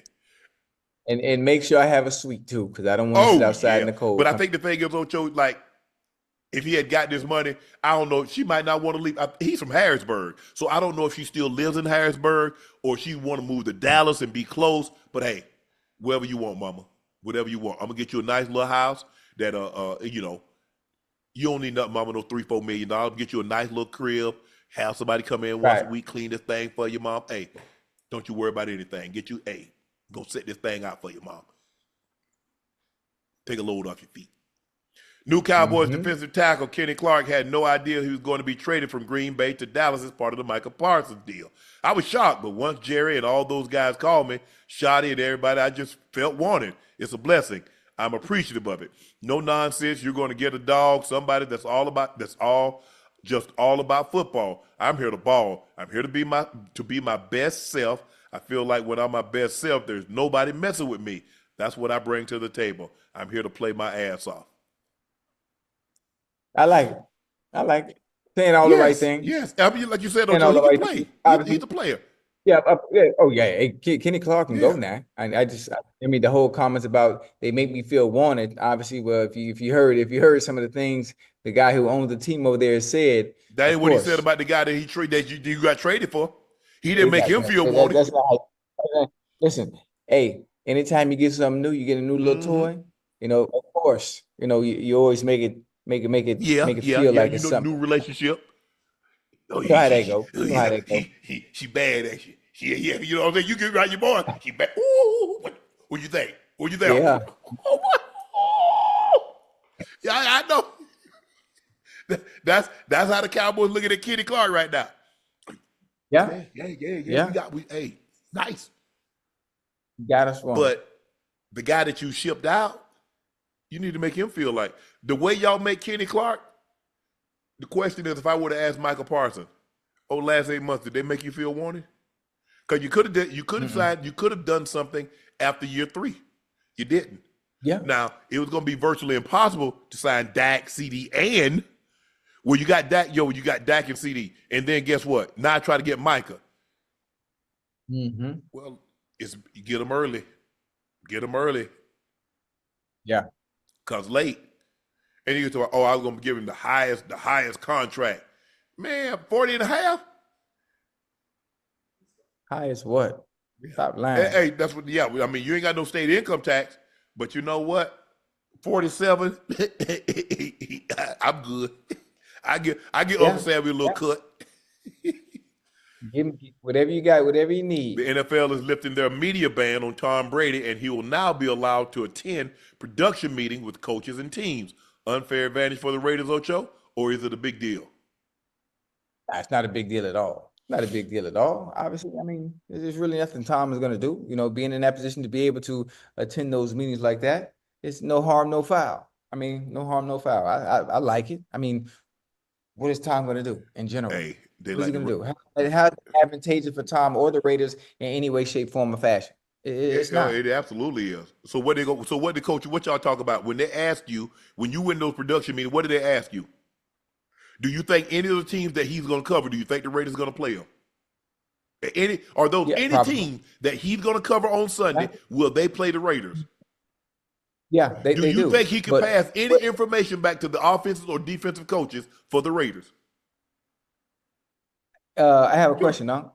Is there anything Tom Brady can say that they don't already see on film that's going to help them on Sunday when the whistle blows in between those lines? Tom Brady hearing the coaches say, this is what we like to do in this down and distance. That doesn't mean you're going to be able to stop it, because even if they do tell Tom Brady that, the tendencies and what they like to do is already on film. Let me ask you this. If you didn't gain an unfair advantage, why did they give the defensive captain the radio signal? So why don't anybody signal in plays anymore? If they didn't, nobody gained an advantage by taping the signals. Why did the defensive guy got it now? If that was the case, why did they put the signal? Why did they put that thing in the quarterback's helmet? If nobody gained an advantage by anything. Yeah, I mean, I'm just telling you, me, and my thought process is just because Tom Brady knows what other teams are doing and those teams might play the Raiders, that still doesn't put the Raiders in an advantageous situation just because of what another team has said they like to do. Because whatever they do like to do is already on film. Whatever they tell Tom in those production meetings is already on film. So one of the greatest minds to ever play the quarterback position, he can't add nothing. Well, he can't add nothing, though, because the greatest mind that played the position, he doesn't play anymore. He don't need to play, but he can tell you what you need to do. He doesn't play anymore. Well, if that's the case, and everybody everybody ain't like that. Man. So in other words, if that's the case, why are you out there helping those receivers? You can't play anymore. Yeah. They listen to me. I can show them how to. You want to how help do everybody that with thing. their diet? You want to help like, with their workouts? I mean, listen. I got my certificate, my certification as a Oh, you did? nutritionist. That's why I'm on that program. Yeah, Oh, Lord, this man yeah. here. I'm ready. Wow. Yeah, matter of fact, Micah hit me. Micah gonna be my third client. Damn, pretty soon you might not even want to work on Nightcap. You gonna have all these clients. You got to get Oh these no, meal oh no, preps. I'm gonna always be here. I'm gonna always be here because all the meal prep stuff I do in the morning and afternoon. Okay. Let me ask you a question, Yeah. Ocho. How would you feel Yeah. getting interviewed by Tom Brady? So you're a player coming Me? in and you go in the production meeting. We've all been to It's gonna be it's gonna be straight jokes. It's gonna be straight jokes. The same way I am with you, the same way I am with Prime, it's the same way I am with Tom. It's the same way I am with Bill Belichick. It's the same way I am with Roger Goodell. It doesn't matter who's sitting in front of me, you still get the same Ocho. Them jokes is gonna fly. You might try to be serious. I'm gonna find a way to wiggle around the seriousness, keep everything lighthearted. Always. I mean, it's just like anything. When you went in there and to see all those guys that you grew up watching and listening to, Yes, sir. the great, the John Madden and the Pat Summeralls and, the Dick Enbergs and the Chris Collinsworth and you like, man, I'm like, and, all those, man, it's like, gee. But, man, that guy, we ain't have no guy like Tom that's sitting down talking. We had some quarterbacks and they were in the Hall of Fame, but that's the guy. That is the guy. But that'd be really cool. Christian McCaffrey played only 4 games last season, Ocho, because of injuries. He had a league-leading 339 touches in 2023 and has 1,871 touches in his 8 seasons.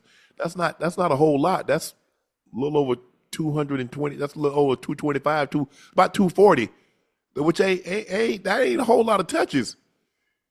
Right. But I guess he's on a little smaller side, 205. That's a lot of touches for 205. But Kyle Shanahan, the 49ers, aren't worried about any of that. I like to watch how the guy moves and how he's out there. I see Christian looking the same as he's always looked, so I don't really think about his age when it comes to that case. Now, if he started looking different, then I'd probably start questioning some of the things. Then I'd probably be looking at how old he is or look at that 30 thing. But Christian gives us no reason to think that. He came in healthy this year. He's had a hell of an offseason, and he's got a hell of a training camp. I believe that's going to lead to a hell of a year.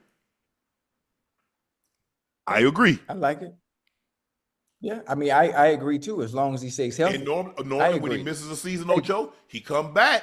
Yeah, and he raised hell. he give you that work. Now, obviously, Christian McCaffrey is extremely skilled. So his decline will look different than anyone else's decline. When they lose a step. But for him, I'm excited. I think as he goes, the rest of that team goes as well, because they don't have, to me, a viable number 1 option as a receiving threat. That pressure off of Purdy. Yep. So I think the team in itself is going to have to be carried on the shoulders of goddamn C-Mac. Yep. He's gonna have to be that workhorse. He's gonna have to be that workload to get them boys going. Kyle's gonna have to be on this. He's gonna have to be on his A game, calling plays, because like you said, they don't really have it. We'll see if once IU get back how he looks. Pearsall, we'll see how he does. They signed D-Rob, but I think he's gonna be out the first 3 games. They signed Sky Moore. He had an okay rookie season, but hadn't been able to recapture what he did his rookie season at Kansas City. Turned into a pretty good returner. So we're going to see. We're going to see early on, but I think Kyle's going to have one of his better seasons calling plays, Ocho. Juwan Jennings, is Juwan Yeah, Jennings he's there. Still there. I don't think he got the contract extension that he was looking for. Yeah. But they got a lot of money tied up, and they got a lot of money tied up in Purdy. They got a lot of money tied up in Christian McCaffrey. They got a lot of money tied up in Trent Williams. They got a lot of money tied up in Fred Warner. The other corner, I forget his name. They got a lot of money tied up. So they got some money tied up. Kittle. Got money tied up in Kittle. He's the highest paid tight end. So you can only play so many guys, Ocho. Yeah, man. Yeah, you're right. But hopefully C-Mac can stay healthy. I want to see him healthy. Married, got a new. I think she had the baby, right? His wife. She's had the baby. Christian McCaffrey's wife. Yeah, I think she's had the baby.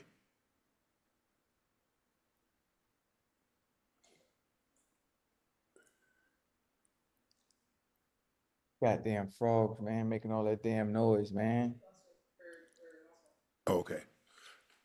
The frog in the house? Nah, I can hear him outside, man. Goddamn, sound like a goddamn opera, man. They're mating. The arrival of Cam Ward has created some optimism about the future, what the future holds for the Titans, according to Calvin Ridley. I can feel something in me. It was like, this kid is good, and I got to be good. I can't fall behind. I got to be a help. I got to be a big help, because it's time to dominate. Look. Yeah, I like it. I like it. Listen, when you get a quarterback like Cam Ward, they coming there and he throwing them dots at you. You know, whether you're running short, whether you're running immediate, you're going deep, and he putting them balls in the bucket on you like that. And you got a chance to experience that not only through training camp, but hell, goddamn OTAs. And you say, well, hold on, I got me one.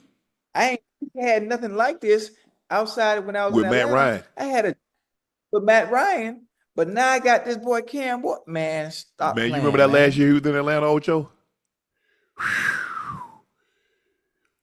Bad. Because that joker stop on a dime. To be a big receiver and to get in and out of breaks like that.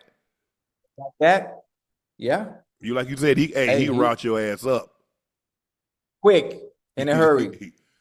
Quick and in a hurry. I mean, he complete, can run the tree, can high point the ball, great in and out of breaks, run after the catch. I love Calvary. Hey, you know, Alabama had a run right now. LSU kind of dominate. LSU and Ohio State dominating the receiver market. I mean, Alabama might be third, but there was a time when, you know, they was real high up. But right Alabama now, they ain't nobody messing with LSU. LSU got it right now. LSU running away with it right now. They got 1-2, and then you got probably like 8, 9, wherever you think Brian Thomas Jr. and neighbors are. They dang. So maybe when Jeremiah Smith come out, he'll probably bring Ohio State a little closer to compete with LSU. But right now, LSU because Chase and Jelena about to go into their primes. They about to go into their prime. They go dominate for a little while longer, Ocho. The Jets GM Darren Moogie believes Justin Fields can be the next late blooming franchise quarterback, much like Baker Mayfield or Sam Darnold. I do believe Justin can be one of those guys. I've seen progress during camp and look forward to seeing the progress throughout the season as they all come together. Obviously, it's his third start in 3 years with 3 different coordinators and a lot of moving parts. So it does take time. But I like where he's at. I look forward to watching the progress, Ocho. Over the course of 4 years, he's played for 3 different head coaches and offensive coordinators. What? I kind of like what he said, but obviously the Baker Mayfield situation, you understand the type of team he's around for him to be able to have the resurgence that he's had when he was at Cleveland, you know, before he was at Cleveland, or before he was with the Panthers. The team around him, you know, they have a team around him that he can work with. It's the right situation. It just makes sense. For Justin Fields, he also can be that quarterback as well. But you guys have to make sure you continue to put the pieces around him. He has some right now. He had, you know, the Breece Halls and the Garrett Wilsons and Lazard and some of the other people you have, but you have to continue to build around him and play to his strengths. Yep, I agree. Play to his strengths. That's it. And you can get exactly the situation that you're talking about when you buy into making sure your quarterback has all the tools necessary to succeed. You want me to win this war? Just give me the tools. That's all I need. Just give me the tools. If you want me to win, give me the tools. Don't send me out there with a musket. Give me some drones. I need drones now. Hey, I don't need no cannons. I don't need no cannonballs. I need drones. Right. I need stuff with GPS tracking. I need that high grade U.S. military. Yeah. So I agree with you, Ocho. You know, it's tough. Different head coach, different systems, year after year after year after year. You just want to get somewhere and feel comfortable. It's kind of like, you know, it's kind of like he's been living in a hotel You know, bro, I want to get someplace I can call home. I just want to hear one. I just want to hear the same voice. Can I hear the same voice for 2 years in a row, 3 years in a row? Can I do that? Same voice, same system. Man, that would sure be nice. But we'll see what he does. Ocho, tensions were high at the U.S. Open. Taylor Townsend defeated Latvia's Jelena Ostapenko. Townsend defeated the 25th ranked Ostapenko 7-5, 6-1. After the match, Ostapenko confronted Townsend as they shook hands at the net while exiting the court. Townsend spoke about it, saying it's competition. People get upset when they lose. Some people say bad things. He told me I have no class, no education, and to see what happens when we get outside the U.S. Ooh. Okay, that was okay. I like that. I like that. That's spicy talk. That's spicy talk. Now, from what I understand and what I know about the situation, she's already beaten her outside of the U.S. If I'm not mistaken, huh? I did my homework. So based on what she said in her comeback after losing at the U.S. Open, it didn't make any sense because I've already beat you outside the U.S. And you just have to understand on how to lose better, gracefully, have sportsmanship, and lose gracefully. You know, that's all. That's all. But this is good for the sport, Uncle. This is good for the sport. Obviously, everything when it comes to tennis is always about sportsmanship and no shaking hands and being nice. Let's have a little controversy. Let's have a little controversy. So those who don't watch the sport, well, hell, Taylor Townsend got into it with somebody. Well, I want to see what this young lady's all about. You don't know who Taylor Townsend or Jelena Ostapenko. But you're gonna know because it's on the news. You're gonna because they had some type of shoot, and it's going to attract viewers to watch tennis. You know, obviously, you and I, we both watch the game of tennis. So I don't watch it as much as I used to. Now that Serena stepped away from the game, Venus has stepped away from the game. I used to watch tennis a lot. But this was way back when they had, you know, when Steffi Graf and Monica Seles and all those that were really involved. Gabriella Sabatini, you know, and then, you know, when Serena came onto the scene and Stosur and Clem Kleisters and Martina Hingis, Lindsay Davenport, you know, Capriati. But and then she came on all this thing talking about, well, Ocho, what you're supposed to do if you get one, if the ball hits the net and it bounces over, you're supposed to hold your racket up. I'm sorry, that wasn't supposed to happen. And you know, normally when you warm it up, you start at the back, you know, the baseline, and then you go to volley. And Taylor, I guess you said Taylor started with the volleys first. And man, stop it! You found that ain't why you lost. Yeah, those must be unwritten rules in the game of tennis. They are because you see it a lot of time. If somebody hit the net and the ball goes over, you hold your racket up, and say, "I'm sorry, my bad." And you know, and you know, you warm up from the baseline, but then you know, as you come in and so forth and so on, bro. Okay, so that's why you lost, because she didn't acknowledge "Oh, I'm sorry, my bad. That was, you should have won that point. She didn't do that. Oh, because I volleyed first instead of, you know, I was at the net instead of baseline. That's why you lost. So that's why you lost. No, not at all. No, it wasn't. Stop that. And then you're gonna talk. Hold on. Then you're going to talk about you have no class, no education. Like I said, I don't know if she knows the stereotypes that's around Americans. So I don't know if there's a whole lot of black Latvians. So don't start me lying, Ocho. I ain't finna sit here and say, man, she should have known. You don't know what you don't know. So she probably did. I mean, but you have to be careful. That's why you have to be careful how you talk to people that's not native to your country, or you're not in your country, because you don't know. Oh, absolutely, that's offensive. Absolutely, there's a racial undertone that she probably didn't even know. Shit, she know. Well, it's 2025. She know. Obviously, certain people feel they're superior to those, in this case, than Miss Townsend, which is why the words that came out of your mouth is what was said. It's common sense. You know exactly what you're saying. No class, no education. You can't tell. You understand the undertone and what that means. Come on, man. Ocho, I want to give it the benefit of the doubt, Ocho. I want to give it the benefit. Nah, we ain't give it the benefit of the doubt. Damn. Hell no. We know exactly what we said. We said. Absolutely. Yeah. So you have to be mindful of how you talk to people in their country.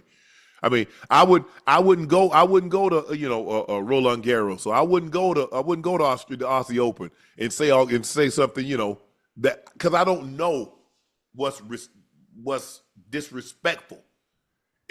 Something that we might think is innocent, but I do know if I say somebody doesn't have class, they don't have any education, it don't matter what color you are, that's disrespectful. Hey, hold on. It don't matter what country you're in. Correct. And what language you say that in, it's offensive everywhere you go. If you say that in Ms. Ostapenko's case, she said what she said being her color, her complexion, her race, and she said that to Miss Townsend and her being her race. Yeah. Got me, man. But Taylor said, hey, I let my racket do the talking. That's it. I let my racket do the talking. All that other stuff she was talking. And matter of fact, you should have told her, I see you at the next tournament. Yeah. And you say something like that again, this racket going to be a toothpick because I'm going to beat it to a toothpick side your head. Now, let me stop that. Nah, it ain't going to be no. Nah, hey, Taylor, like, you know what? I got a child. I think she got a child. Didn't she have a child recently? Yeah. So she's like, look, I ain't got time. I'm gonna be a positive role model for my child. And me getting into it, she held it very well because she pointing all in the girl, all in the face. Where they do that at? They do that in Latvia? Because we don't do that. Man, ain't nobody finna let you just put their finger. Even if it's competition, ain't nobody finna just let you, especially tennis. I bet she would have did that at the ring. She would have did that at the arena. They ain't play with ring. Nah. Got a big ring, tell her, hey, don't you talk to me. You already done cost me a point. With the bullseye call, don't you talk to me. I like, get a ring. Get a Rena. Rena, don't talk to me. Nah. They were cheating, Rena. Lionsgate is holding a screening of The Long Walk where you have to. Oh, I'm going. Where you have to walk 3 miles an hour or faster on a treadmill for the entire movie. Theaters have been retrofitted with treadmills. If you stop, you'll be escorted out of the theater and can't watch the rest of the film.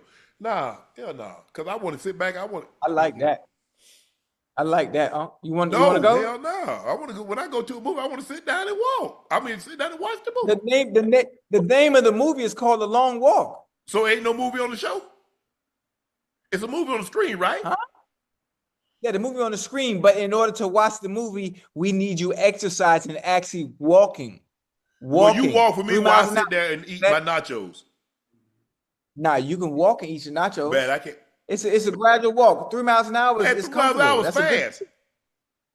That's a good pace. 3 miles an hour for probably like 70 to 90 minutes?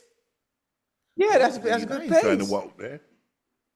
And man, listen, man, that ain't nothing. 3 miles an hour, at least. It said at least. No. Yeah, I think it's interesting. What about the long sit down? Where that movie at? That's what I'm going for. I'm going to the movie. What's that movie now, Jordan? Ain't something in the movie now that I want to see? Yes, Highest to Lowest. Oh yeah, that's about to be on That's about to be streamed. On the 5th. You ain't seen it yet? It's a good movie, man. Real good movie. I ain't been to watch no Harry Potter here. Who? Oh. No, every time they got a Harry Potter, I said, no, I ain't into that kind of stuff. They got to be something. You don't like Harry? You don't like Harry Potter? I mean, I've seen a couple of them, but that ain't my thing, nah. Oh no, I ain't never seen it. I was just curious. I ain't never seen him either. Oh no, Superman. I don't even know if I've seen one of them since Christopher Reeves. Oh no. When the Spider-Man coming out? They need a Spider. I watch Spider-Man or the Hulk. I don't watch Spider-Man. Ain't Marvel, they got no movies coming out? Damn, what the hero movies, the Marvel movies? Anything with the Joker? Anything with the Joker, I'm going to the movie theater. No. Anything with the Joker, I'm going to the movie theater. After that Heath Ledger performance, Dark Knight, anything, and Joaquin Phoenix, I'm going to the theater. Anything with them two, I'm going. Well, obviously Heath Ledger passing on, but if Joaquin Phoenix is playing the Joker, I'm there. I like Bane. I don't care. Do you feel in charge? Bane. Yeah. That was dope. That was dope. Hey, who played Bane? What actor is that again? Hardy. Tom Hardy. Okay. A Michigan mother gave birth in a McDonald's parking lot on August 11th. And to honor the Golden Arches entrance to the world, the family now calls her McTilly. Boy, when that girl get older, when she get old enough, she changing her name, call me McTilly. No, not really. As a matter of fact, as you get older and you go get to junior high, you get to high school, and she get to college, her name gonna be Tilly. They just call her McTilly. That's not a real name, Ocho. Oh, okay, my bad. Well, I like that. That's a good nickname, McTilly. They changed it to McTilly. Lord have mercy. See, and her name gonna be Tilly. Do you understand the privilege, Do you understand the privilege it is to be born in the McDonald's parking lot? Do you understand what that means? I prefer the hospital, but okay. Not only to eat the food, but to be born in the parking lot, in the vicinity of those fries, of those burgers, of that smell, that aroma. No, I kind of like the Listerine and hospital smells. Pine Sol on the floor. That's the kind of smell I was going for. But I think Ocho, like in 2020, man, ain't nobody naming no Merriams, no Harriet, no Mac. Everybody getting these modern names now. Right. Yeah, absolutely. Names come with the times, Names come with the times. We need to go back to where people have 2 and 3 first names. Yeah. All the Mary Joseph. Mm-hmm. Mary Joseph. I mean, like the 50s and 60s, everybody's name was long as hell. But the thing is, Ocho, me and my brother don't have a middle name. Nope. No. You got a middle name? Yeah, Chad Javon Johnson. Me and my brother. My mom gave my sister a middle name, but she didn't give us one. So. Oh. Yeah. Oh. I always wanted a middle name. You think it's too late for me to get a middle name now? You go time to the courthouse. It don't cost number $20. What my middle name gonna be? It cost me. What my middle name gonna be? Stacks. Nah, they got a stack. Steven Jackson Stacks. What can my middle name? Chad, what's my middle? What'll be a good middle name for me? Hell no. That's a good question. No. How you gonna have Shannon Lamont? Shannon Lamont Sharpe. Guess what? A middle name don't even fit me. When you think about it, I done gone 57 years and not have a middle name. I ain't got no middle name.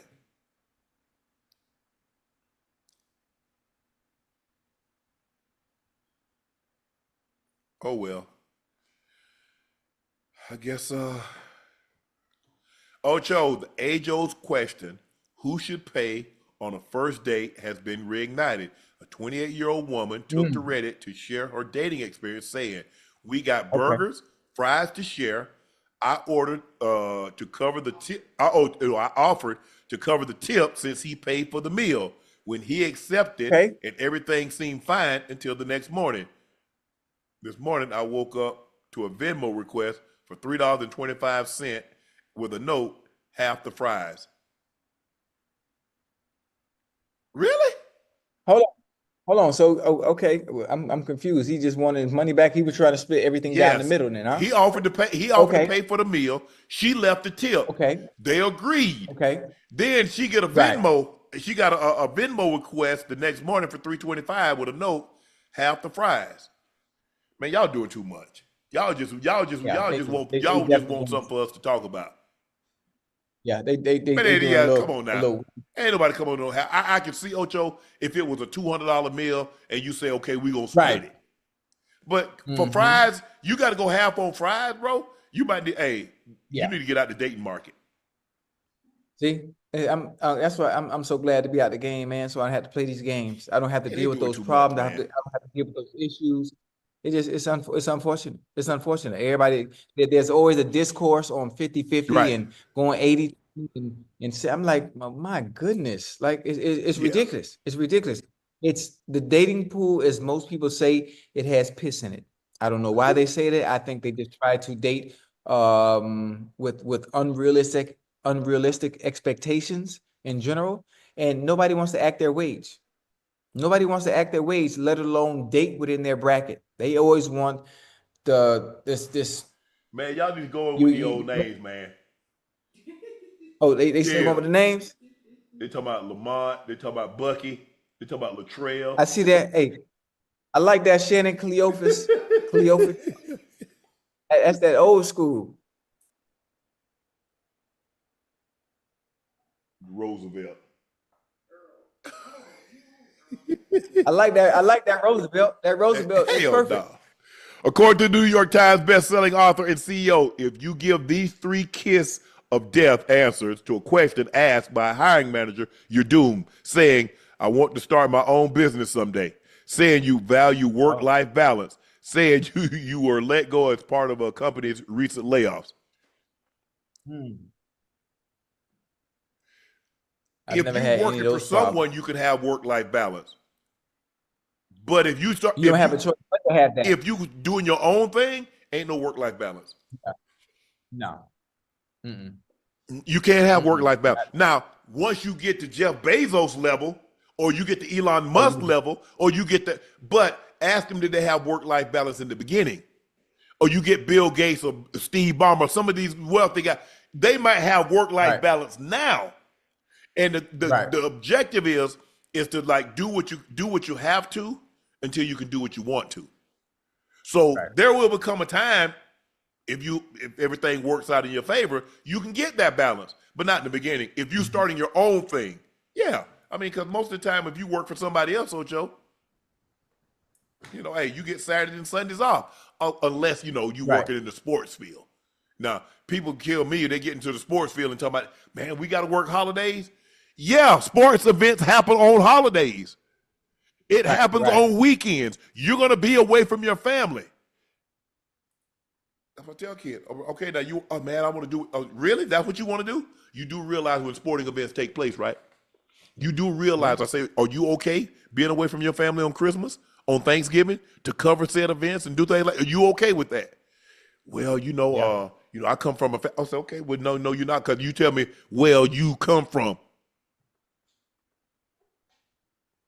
Good luck telling your boss, you in the sports business talking about, no, I can't work holidays. Yeah, okay. All right. That's what I'm saying. I'm saying, okay, let me know how that turns out for you. All right, Ocho. Time for our final segment of the evening. It's time for Q&A. I'm ready for tomorrow's show. That's what I'm ready for. I'm jumping the gun. If Texas and Ohio State play tomorrow, I'm ready. Kimber Norwood Jr. said, Unc, my question is, how many sacks will Micah have when they play Dallas week 4? About 6. Well, they're going to try to say, but he doesn't play the run, so they're going to try to run the ball at him, Ocho, to try to slow him down. And the thing is, Micah's going to be hyped because he want to prove, say, hey, guess what, y'all? He going to be on one now. Cowboys, you better be on your best behavior. You better be on your best behavior because he coming. It's too late now. It's too late. All that stuff Jerry said to him, all that going to the media, we got better. Man, Micah might have 10 sacks that damn game. I would say 2.5. Aaron Owen said trading Micah is wild, but if you feel like you have to trade him, you have to get Lucas Van Ness and an extra pick as well. Dallas most definitely lost this trade. Well, they say we took. Well, there's nobody you could trade for that would make the trade equivalent because no one else is giving up a player in their goddamn prime at 26-year-olds who's one of the top 3 at their position. So they were going to lose this trade no matter what. We got to see. No matter how you get it, no matter what you get for it, because those first-round picks you do have, ain't no telling who you're going to get, and ain't no promising that they're going to turn out to be what you think. So we have to see who they draft and what those picks turn into. Now, Jerry said, look, we got 2 first-round draft picks. Who's to say we don't package those and go get somebody else? That's what Jerry said. I'm just telling you what Jerry said. That's what he said now. If it's a lie, he told it.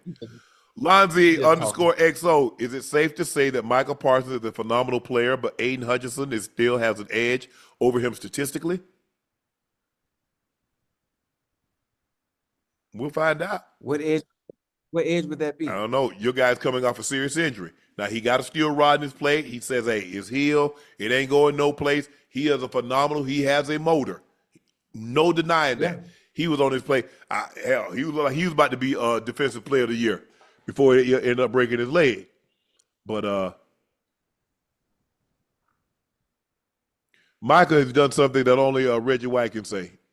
At least 12.5 sacks the first 4 years of the NFL. Anytime you're in a category with Reggie, you're pretty good. Doing something right. You're doing pretty good. James Anderson said, Parsons and Cooper double gap blitz coming. They ain't gonna have the blitz. They got Rashawn Gary on one side, they got Mike on the other. You gotta do nothing. Just sit forward. That's it.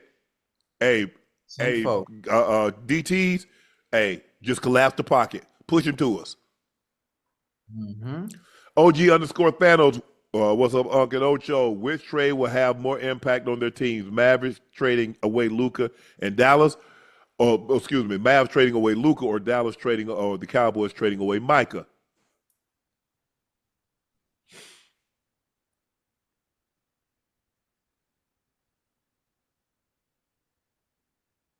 Look, I'm always gonna take the guy that got the ball in his hands.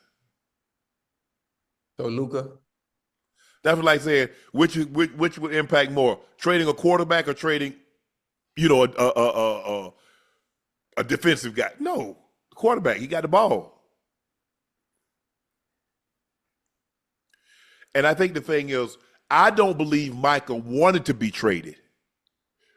Well, he wanted to be traded once they tried to make him play on that fifth-year option. Micah wanted to be traded. Luka had no idea. I'm talking about zero. Luka did not want to leave Dallas. He did not. That would be almost the equivalent of them trading Joe Burrow out of the blue, or trading somebody like that. You know what I'm saying, Ocho? You're like, what the hell? Right. You got a guy in his prime and you trade him? Mm-hmm. That's crazy. That's crazy. Players like this at this age that are this good, this rarely happens. Rarely happens. Huh? Yes. Fans NJ said Jerry declines Micah. Deny Unc surprised. Lakers in 5. Undecided said, if somebody said to me, wait until you get outside the U.S., I would have taken that as a threat and then said, let's handle it right here.